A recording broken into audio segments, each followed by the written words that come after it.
I landed at 6:40 a.m., one suitcase. No notifications yet. I hadn't been home in 11 months. Not for birthdays. Not for holidays. I went straight to my parents' house. The door was open. Music playing.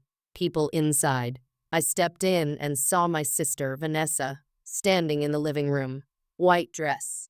Flowers in her hand. Next to her was Jack. My fiancé.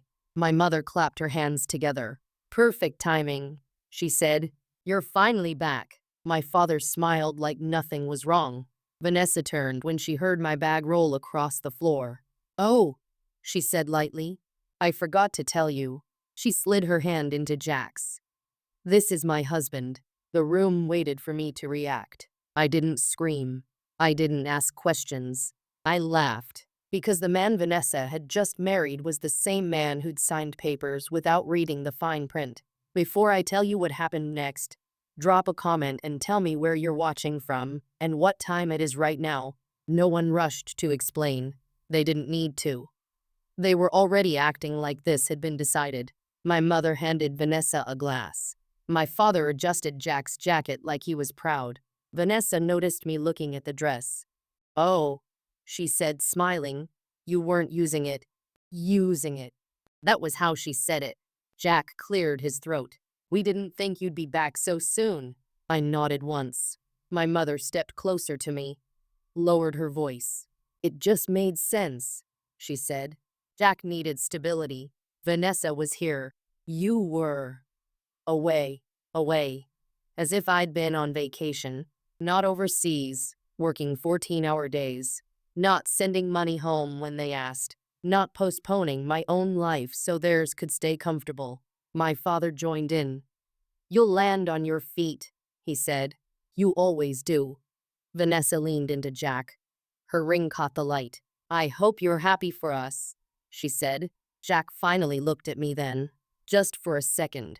There was something tight behind his eyes. Not guilt, calculation. I realized he was waiting to see if I'd cause a scene, waiting to see if I'd expose anything. I didn't. I smiled. That confused them more than anger would have. My mother relaxed. Vanessa exhaled. Jack straightened his shoulders. They thought my silence meant surrender. They didn't know that while I was abroad, while they were planning this wedding, while Jack was moving his money around, I had been the one handling the paperwork they never bothered to read.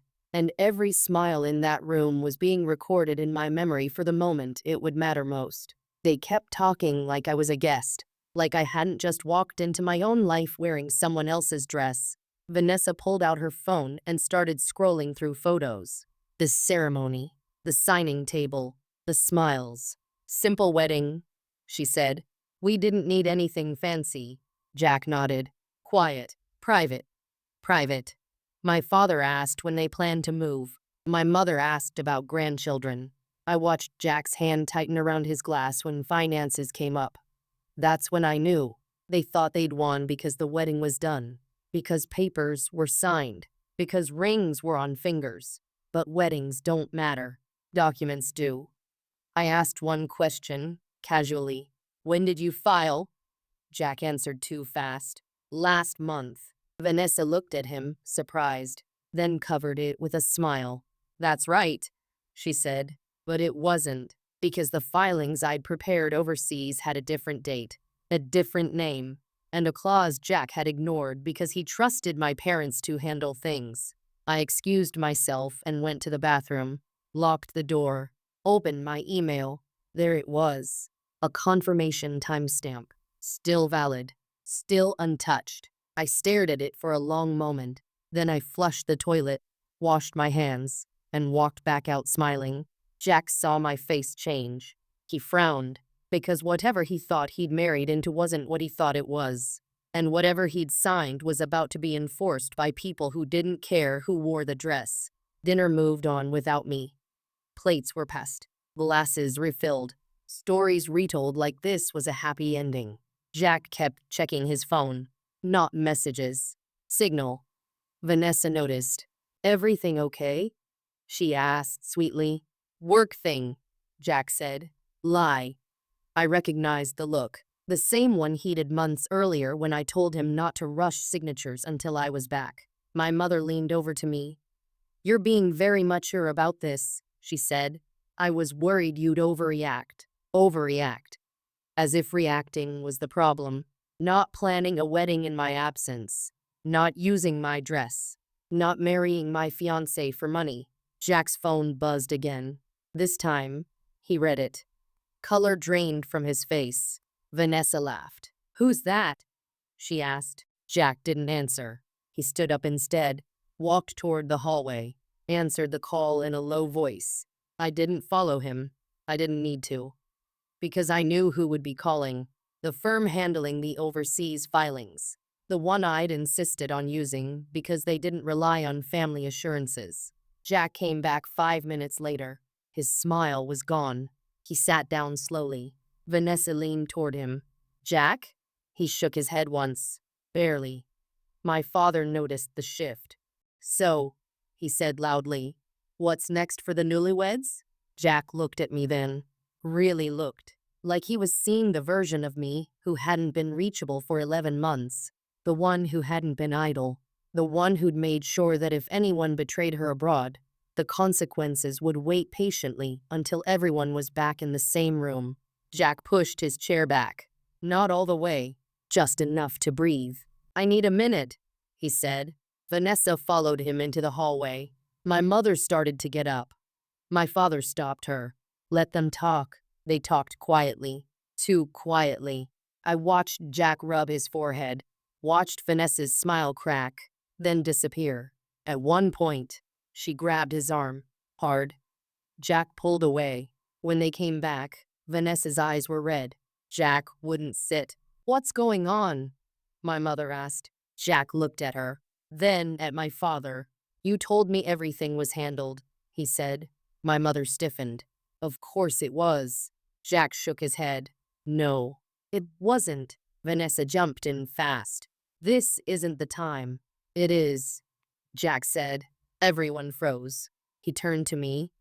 "You filed something overseas," he said. "Something about shared assets." I nodded once. Jack swallowed. "The firm says the agreement I signed." He stopped. "It doesn't apply to this marriage." Vanessa's voice went sharp. "What does that mean?" Jack didn't answer her. He looked at my parents instead. "You told me she'd be gone long term," he said. "You said this was safe." Safe. That word landed hard, because suddenly, this wasn't about love or betrayal. It was about who had gambled with whose future, and the people who'd encouraged it were sitting right at the table, realizing too late that the silence they'd counted on had been doing paperwork instead. My father stood up first. "Let's all calm down," he said. "This is getting blown out of proportion." Jack laughed once. Short, empty. "I just got off the phone with a law firm," he said. "They don't agree." Vanessa turned pale. "What firm?" "The one overseas," Jack said. "The one she used." He nodded toward me. My mother crossed her arms. "You can't enforce something from another country." Jack shook his head. "That's not what they said." He finally sat down. Slowly. "They said the agreement I signed was conditional," he continued. "Conditional on her consent, on her presence, on her signature." Vanessa's voice cracked. "You told me you handled that." "I handled what your parents told me," Jack snapped. The room went still. My father opened his mouth, closed it again. Jack turned to Vanessa. "Do you know what that means?" She didn't answer. "It means I married you," he said, "without access to the assets I was promised." Promised. My mother stepped forward. "Marriage isn't about money." Jack looked at her. "You introduced it as one." That landed harder than shouting would have. Vanessa's hands were shaking now. She reached for Jack's arm again. He stood. "Where's the rest of it?" he asked me. "The rest of what?" I said. "The documents," he said. "The ones you didn't show me." I didn't smile. I didn't explain. "I didn't hide them," I said. "I sent them." "You didn't ask questions." Jack exhaled sharply. My father finally spoke. "So what happens now?" Jack looked around the table. At my parents. At Vanessa. Then back at me. That depends, he said, on whether this marriage is worth keeping without the thing it was built on. And for the first time that night, no one reached for a glass. No one answered Jack. Vanessa sat down hard, her hands folded in her lap like she was holding them still on purpose. My mother tried to recover. "This is family," she said. "We don't talk like this." Jack ignored her. He pulled his phone back out and scrolled. Slow, careful. "They're emailing the full packet," he said. "Every version, every clause." Vanessa leaned forward. "Jack, please. Not here. Here is exactly where this belongs," he said. My father looked at me. "You planned this," he said. I met his eyes. I prepared for it. That made him angrier. Jack's phone buzzed again. He read silently. Then he laughed. Not soft. Not amused. "They included the timestamp," he said. "The one from 3 months ago." Vanessa's breath caught. "That's before," she started. "Before the wedding," Jack finished. He stood and paced once across the room. "So when I signed," he said, "you already knew I couldn't replace her, couldn't redirect anything, couldn't touch what I thought I was marrying into." My mother's voice shook. "You're saying this is her fault?" Jack stopped pacing. "No," he said. "I'm saying I was lied to, and I need to decide who did it." Vanessa looked at my parents, then at me. Her voice dropped. "You didn't even fight for him." I tilted my head slightly. "I didn't have to," I said. Jack looked at me again. Longer this time. Not with anger, with calculation. Because he finally understood something. He hadn't married the woman with leverage. He'd married the one who thought leverage came from approval. And now the only person in the room who hadn't begged, panicked, or lied was the one he'd underestimated from the start. Jack didn't stay for dessert. He picked up his coat slowly, like he was counting his steps. Vanessa followed him to the door. "You can't just leave," she said. "We're married." Jack turned back. "Yes," he said, "and that's exactly the problem." My mother rushed in. "We'll fix this," she said. "Families fix things." Jack looked at her calmly. "You already fixed it," he said. "Just not for me." He faced Vanessa. "You told me you were stepping into something stable," he said. "You told me she was gone, that everything had been handled." Vanessa's voice dropped to a whisper. "I thought. You assumed." Jack cut in.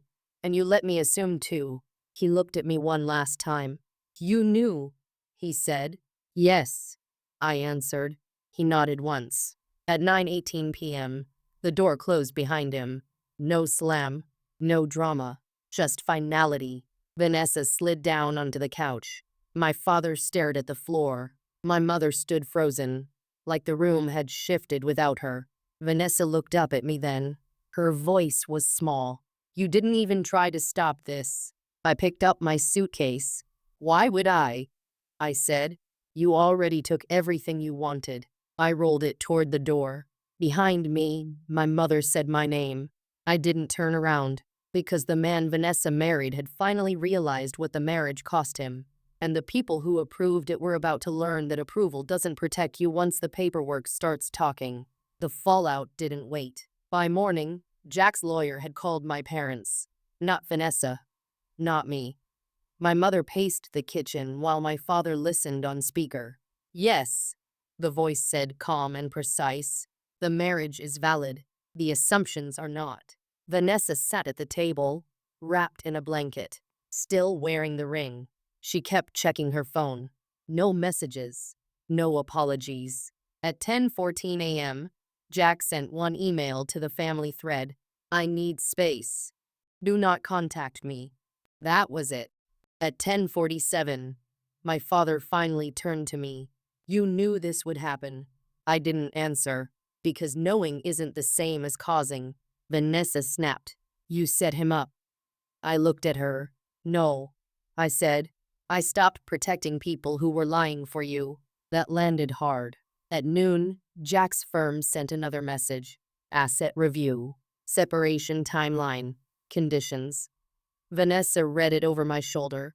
Her hands started shaking. They're freezing accounts, she whispered.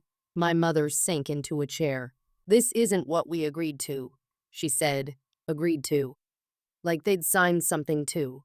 At 1:30, Vanessa finally cried. Not for Jack. For the plan. For the future she'd already spent in her head. And for the first time, I saw it clearly. She hadn't married a man. She'd married a shortcut. And shortcuts collapse the moment someone checks the map. I left that afternoon. No argument. No goodbye speech. Just my suitcase rolling down the driveway. Vanessa didn't follow me. My parents didn't stop me. They were too busy calling lawyers. Too busy asking questions they should have asked months ago. 2 weeks later, Jack filed for separation. Not quietly. The filings reference timelines, emails, overseas agreements. Everything Vanessa had never seen. My parents tried once more. A message. Careful wording. We didn't think it would go this far. I didn't respond. Because it hadn't gone far. It had gone exactly where it was always headed. The wedding dress was returned to me by courier. Folded. Unapologetic. No note. Vanessa moved back into my parents' house. Jack moved on. And I went back abroad. Same contract. Same work. Different posture. The last thing I heard was from a family friend. She married him for money, they said. But he married into silence. And silence hides details. They were right. I didn't win anything that day. I just stopped losing. And the man my sister married finally learned what it costs to choose convenience over the person who actually did the work.